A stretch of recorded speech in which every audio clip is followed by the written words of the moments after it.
An album a day is my exploration into the Korean music scene. This podcast will cover mainstream, indie, and some underground artists within the scene and provide both factual and opinionated commentary. The biggest benefit to sharing my thoughts this way is that it will hopefully expose you to more great music and exploration of your own. Most likely, if you tune into a show like this, then you're familiar with the K-pop label Big Hit Entertainment. Now, you might not necessarily be a fan of their largest group, BTS, or you might be fond of TXT, Tomorrow by Together, but you've gone on their website or something of the sort and you've seen that there's this one random soloist there named Lee.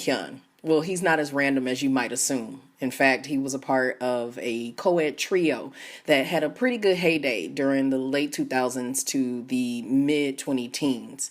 So let's go ahead and get into the last group that will be featured for this season, season 3, right after the drop. You're tuned into an album a day. Show, start. Hey y'all. Let me precursor this. This is the last group for this season. By the time we finish their discography, we will have about 25, perhaps 26 episodes for season 3. So that means I'm going to be taking my most needed break. Of course, there will be the event that's taking place on July 18th, the hashtag KPSN Podcast Fest, all one word. You can learn a little bit more about that on MacG Productions, MACG productions.eventbrite.com and be able to be a part of that live recording of my show. You'll be able to actually get in on the early recording for the season 4.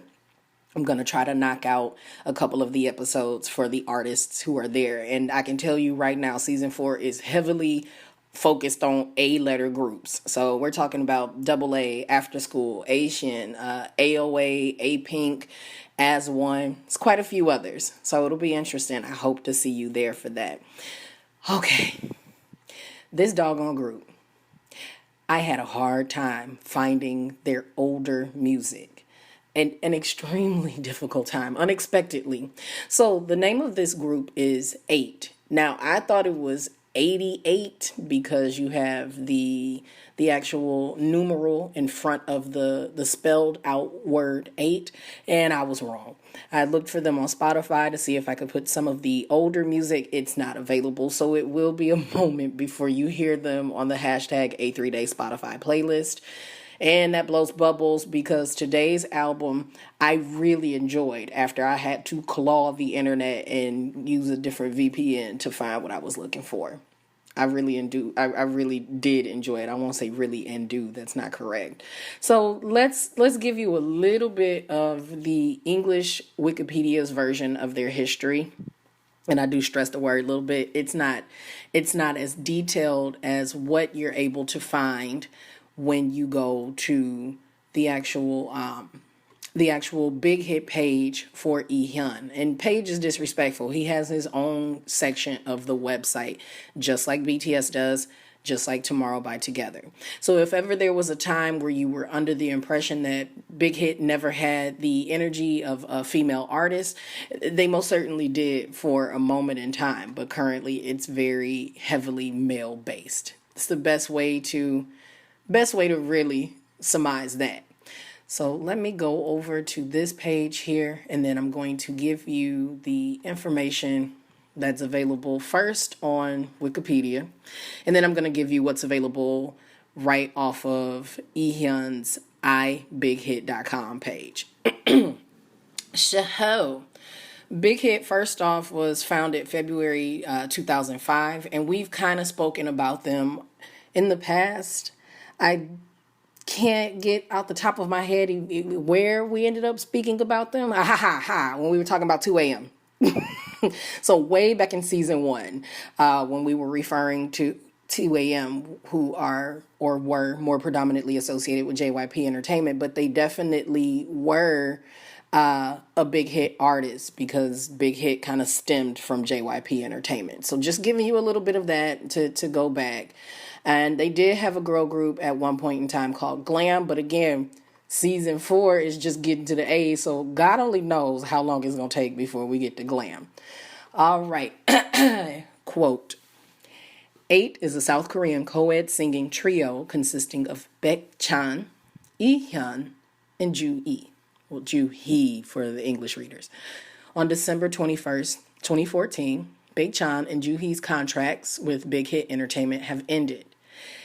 8 won the first season of the television series MBC's Show Survival. They debuted on MBC's show Music Core on August 25th, 2007.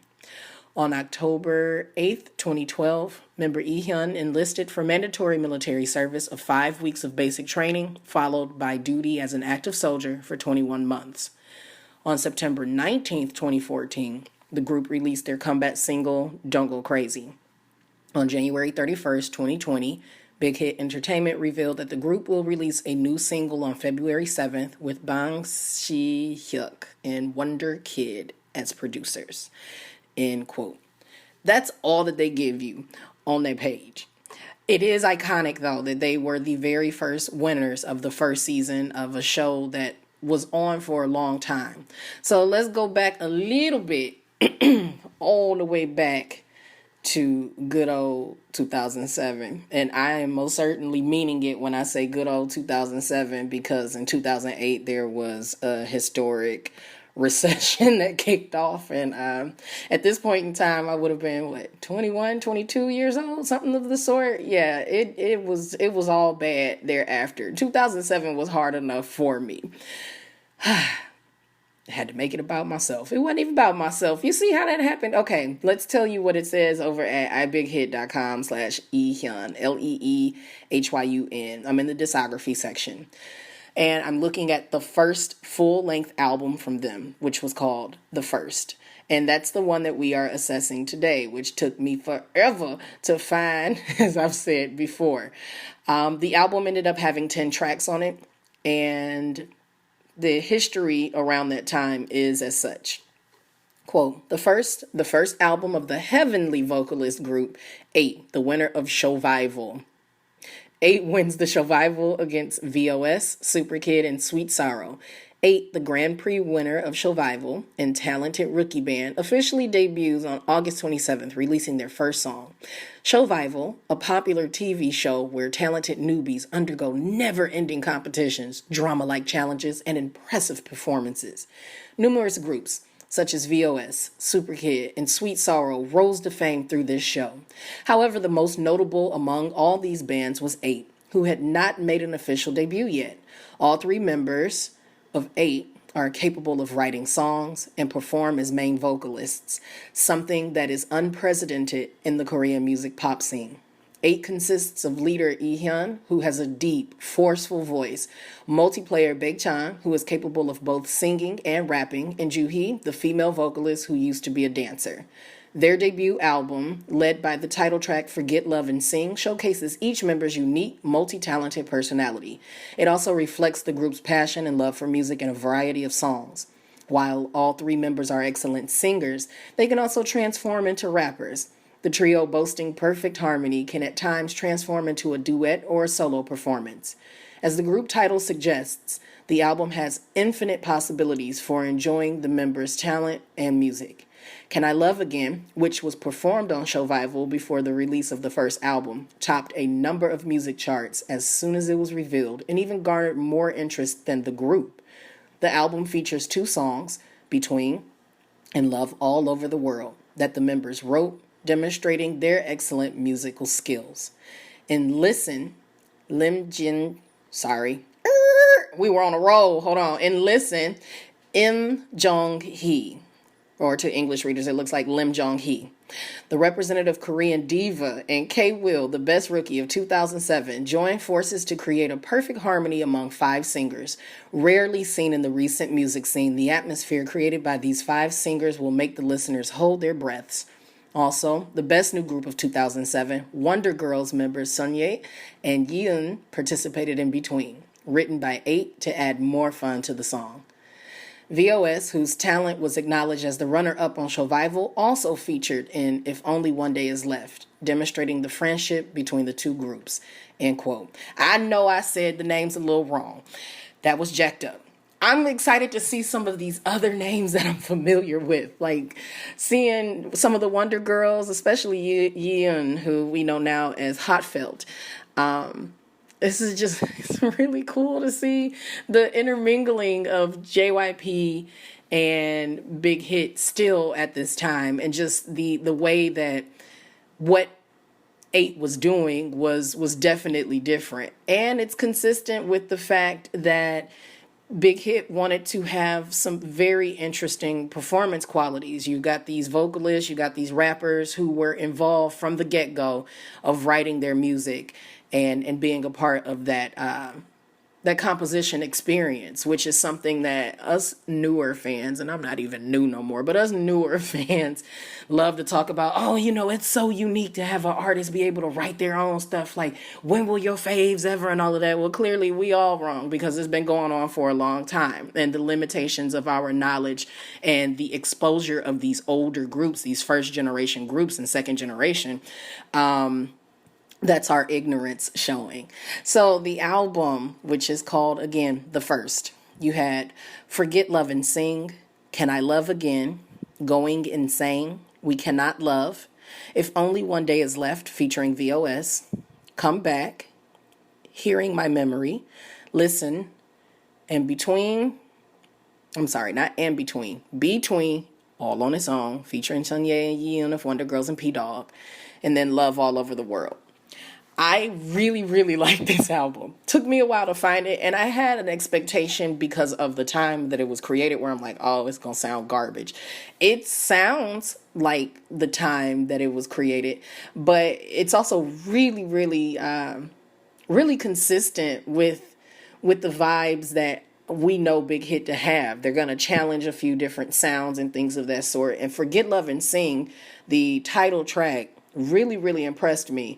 For one, when I was listening to it, the drum cadence reminded me a lot of, I think it was Rihanna's Umbrella that it reminded me so much of. In fact, let me go ahead and look. Rihanna Umbrella. We want to see when that dropped, because if so, then that just means they did a little bit of biting off of that drum pattern. Oh, yeah, okay, that's perfect. 2007. I should have known, because I got the album the day that it debuted. This was the last album of hers that I actually purchased. Oh, okay, so they were paying attention to what was going on overseas. Umbrella was a huge song at that time. And The First, although not as full-bodied as it could have been, and I think perhaps that's just a reflection of the capabilities of the producer at that time, and not wanting to get too caught up in making a similar sound. The song is still very good. And you can find the video for it and hear the ridiculous attempt at rapping that's going on in the beginning, and eventually he does deliver. He delivers later into the track, but in the beginning, it's more so like he's talking, kind of rapping, like, getting you a little hype to let you know that the song is getting ready to drop or whatever. Either way, it's not bad. And you can see the video Forget Love and Sing. You can see the music video for that song right on the Big Hit website. You can also find it on Big Hit's YouTube channel, one of their YouTube channels. They don't just have one. They have one that has like older music and whatnot. In fact, let's verify that, because I could have been looking at no, I wasn't. I was thinking that I was looking at a fan-made channel on YouTube, but I wasn't. It's legitimately them. It's legitimately Big Hit's properties. So let me tell you what that YouTube channel is, just in case you want to go find it on your own. Doobie-doo. Now, there are other people who have re-uploaded the show and whatnot, but what they have is the YouTube channel Big Hit Labels. So it'd be youtube.com/I, like just the letter I, Big Hit. And that's where you're able to get your hands on all of the vast magic of all of the labels that is now under the Big Hit globe. And on the main page, you're going to see 17 left and right, which they just released a choreography video at the time of this audio recording. So again, The album is very good. You're going to have to do some scratching and clawing to find what you want to listen to. It peaked at number 19 on the chart. So even though the group was in high demand and much interest after being on Show Survival, or Showvival, as they put it on the website, at the time of this recording, they sold 3,217 plus units. It wasn't too bad. I was hoping it would have gone a little bit higher for them, but whatever, no big deal. So let's get into the ranking. K-pop fans on a scale of 1 to 5, with 5 being essential listening and 1 not worth mentioning. The A3-Day ranking on their debut album, the first, is a 5. It's a darn good album. It's pretty strong. I would be very excited to own a physical copy of this, to be 100% honest. And I'm going to keep looking. Maybe they're on iTunes. I don't know. But just trying to listen to the music in general to share. There is no Spotify in Korea. So when I changed my VPN to try to see if I could find it that way, I was reminded of how that don't exist. So, find what you can. Enjoy what you can, but I guarantee it will be of interest to you, just the way that everything was put together. I'm not saying it's absolutely stellar in terms of production quality, but what it brings to the scene, and at the time with them being so new and fresh, a co-ed group winning the first of a long history survival show, they're historic, they deserve their flowers. So I'm giving it a 5. And I will catch up with you in the next episode when we go into their next album, which is called Infinity.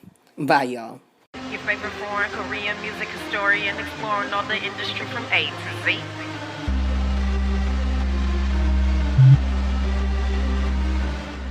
There are sponsored ads and social media hashtags, but this show is truly supported by the efforts of my McGualas, the most amazing fan base a little entertainer could ever have. Special shout out to my Patreon patrons, the student body, and the scholars who keep my vision of becoming your favorite Korean music historian exploring all the industry from A to Z a real thing. If you're interested in supporting the growth of this podcast and supporting content, please visit patreon.com/multifacetedacg. And for as little as $1 a month, you can get in on the magic too. Interested in continuing your support at the free $99 price? I love you for it. You can still engage with the show when you retweet, repost, and share the show and use hashtag A3 and the word DAY. You can also tag MULTIFACETEDACG to get my attention. And if you're listening to this podcast on a platform other than Anchor.fm, please leave a few stars or a review to keep things growing in the right direction.